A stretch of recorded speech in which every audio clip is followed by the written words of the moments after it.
Hi, it's John. Welcome to my channel EV Intuition, where I'm helping you understand about electric vehicles. Well, 2024 is in the history books now, and I've been reflecting about 2024 as far as what were the top stories in the EV world, or the most impactful stories in 2024 related to electric vehicles. So I want to share with you my top 5 in that list. So let's get started.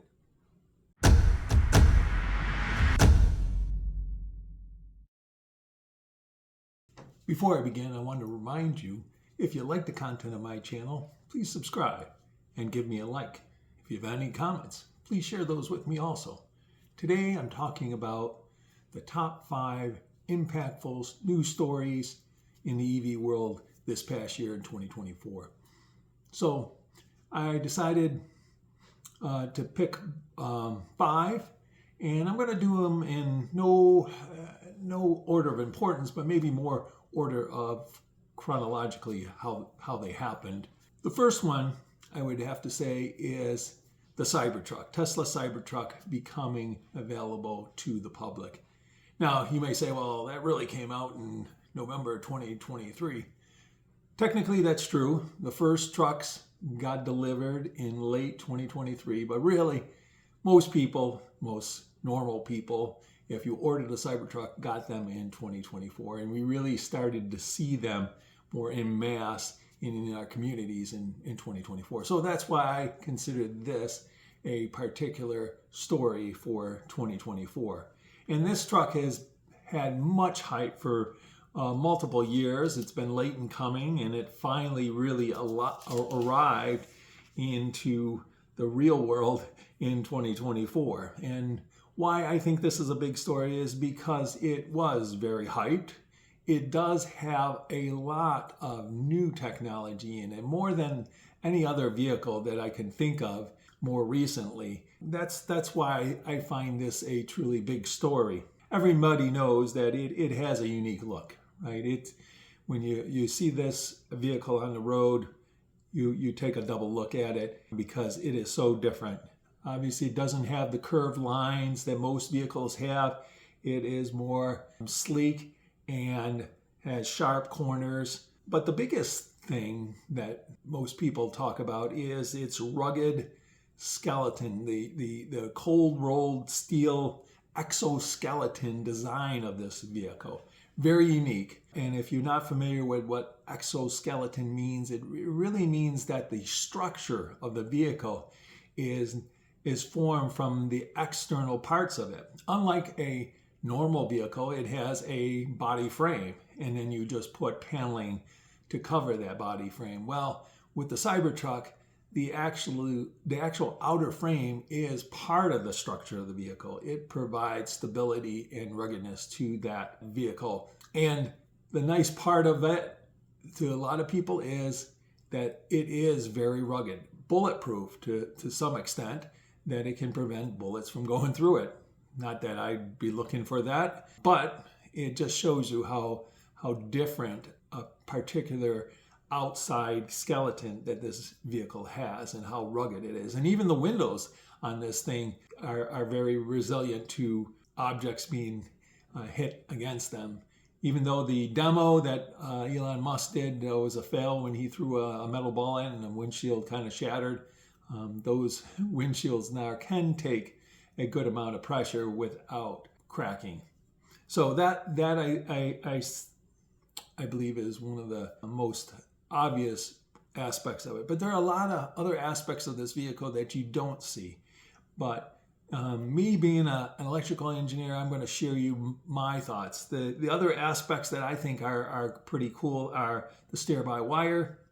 It is not a mechanical linkage to the steering wheel, which it's more of a software linkage, which I've never driven a steer-by-wire, but from the people that have, they find it very simple and maneuverable and much better than a standard mechanical linked steering wheel.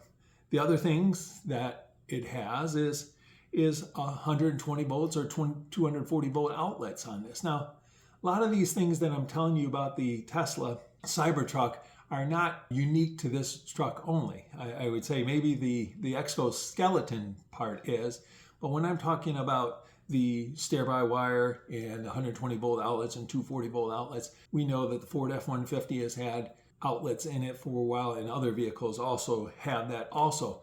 But the Tesla has all these and more, and that's what makes it unique. So I think the 120 volt and 240 volt outlets are pretty neat, and the bi-directional charging, that you can connect this vehicle to another electric vehicle and charge it. The other thing is the bed design. This is like a pickup truck, but its pickup truck bed in the Cybertruck is very unique compared to others. It's not as big as some of them, but it has a nice cover that kind of is automatically can be closed or opened.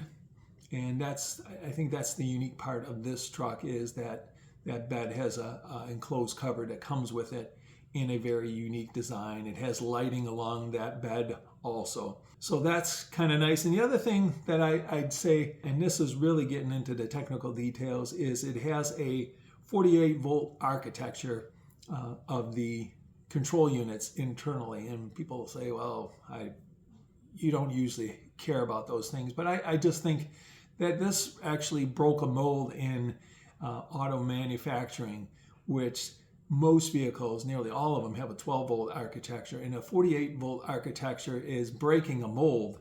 And hopefully in the future, more car manufacturers will follow suit from Tesla using this 48. And what does it do? By having a higher voltage, it allows the vehicle to use lower current, and lower current means smaller wires, so less copper.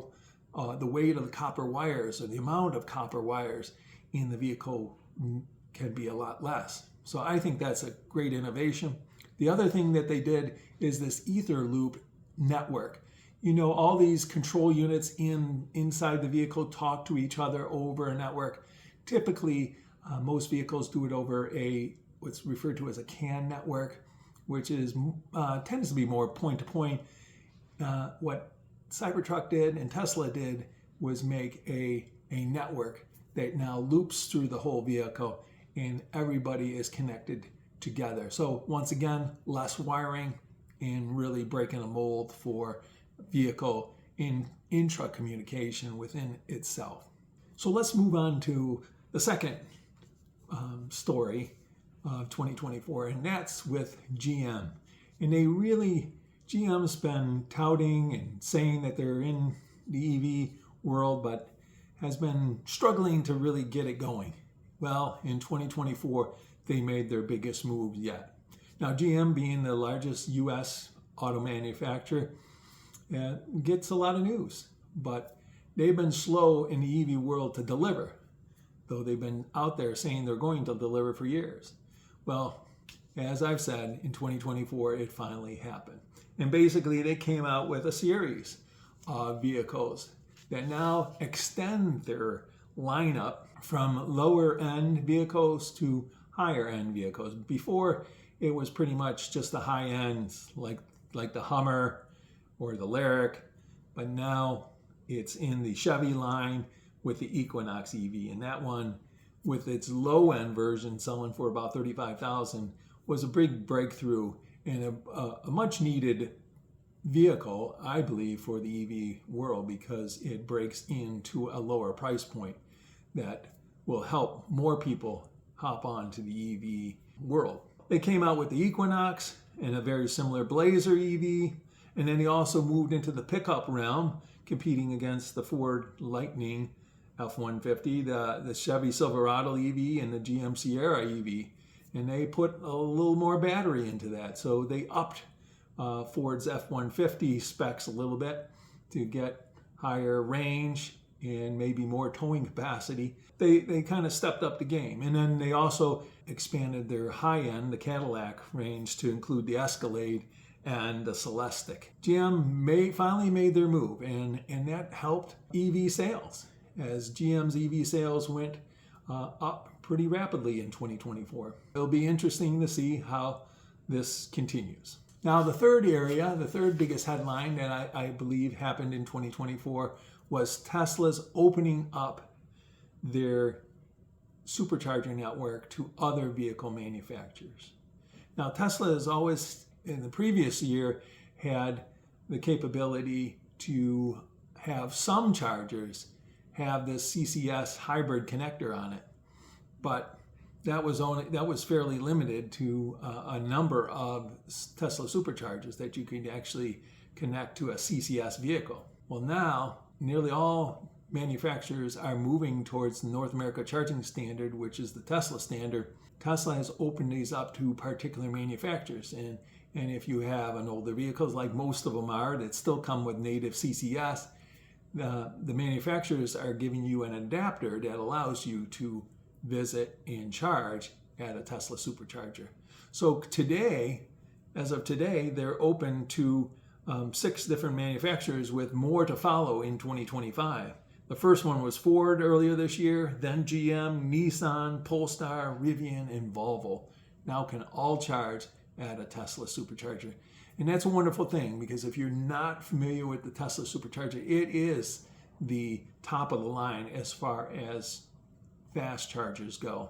Now, I've owned a Ford Mustang and now a Tesla Model Y, and I can tell you that the experience and the reliability that I experience at the supercharger is just an order of magnitude better. And that's what makes this nice for different auto manufacturers, because if I still own my if I still own my Ford Mach-E, I would probably charge at more superchargers than I would at other CCS chargers like Electrify America. All right, now the fourth top story of 2024 is, I believe, the Chinese EV manufacturing.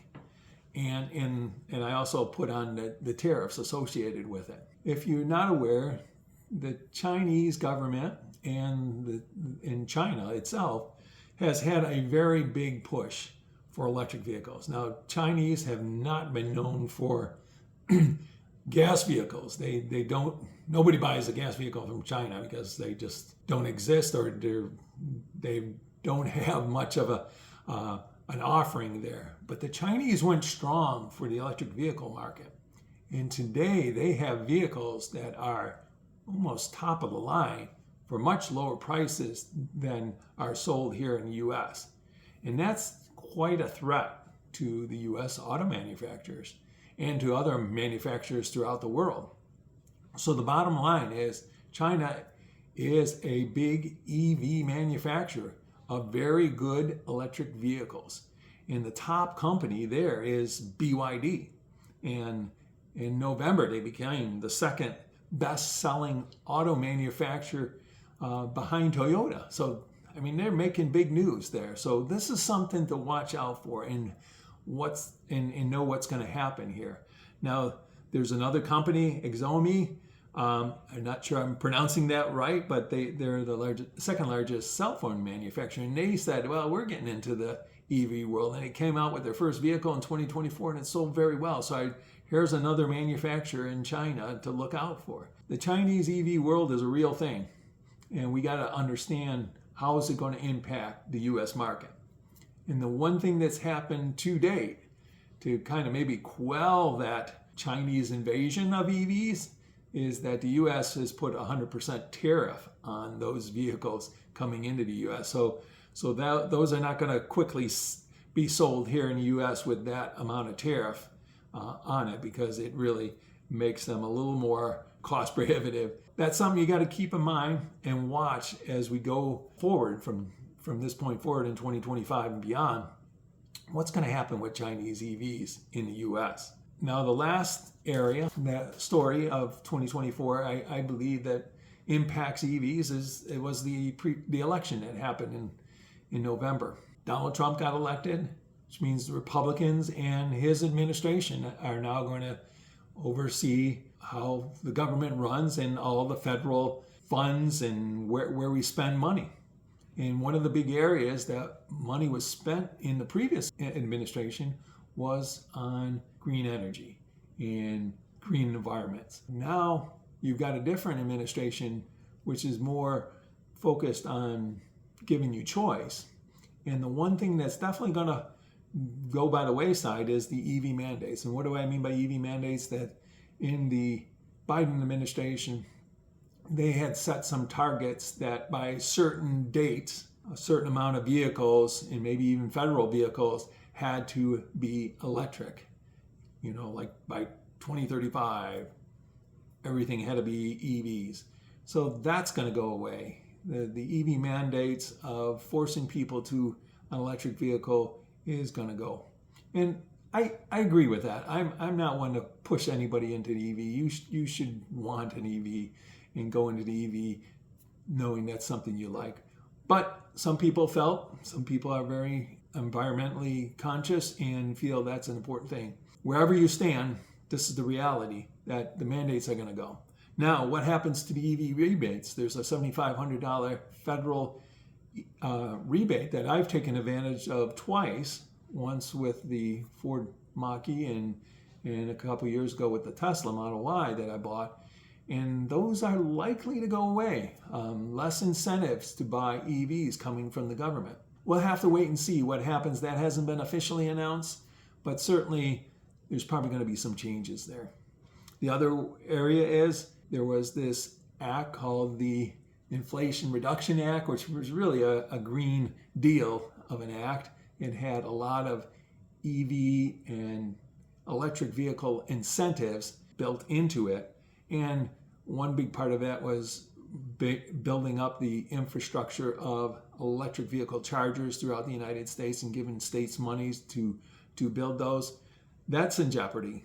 Who knows how much the government will want to now fund the building of these electric vehicle chargers. Now, I think they're needed. I think if the EV market is going to grow, the EV charging network will still have to grow.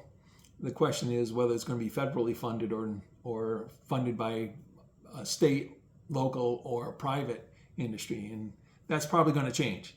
And the last thing that I'll say with this administration coming into play is that Elon Musk, obviously the CEO of Tesla, the biggest U.S. EV manufacturer, is part of the Trump administration. He's part of this Doge team with Vivek.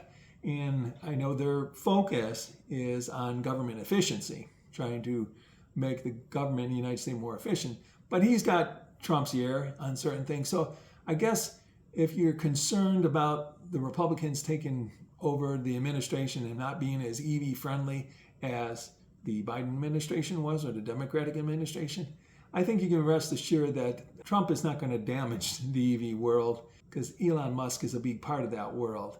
And he's certainly one of Trump's right-hand man in the new administration. There'll be changes, but I don't think they're going to negatively impact the EV world in the United States too much. Well, that finishes my list. And I'm curious if what you think about the top stories were. If you got any comments, please share those with me. Did I miss a particular story that you felt was a big story? But those are my top 5, and we'll see what 2025 brings now that it's going. It should be an interesting year, and I look forward to seeing what happens going forward. Thanks for watching. I'll see you next time.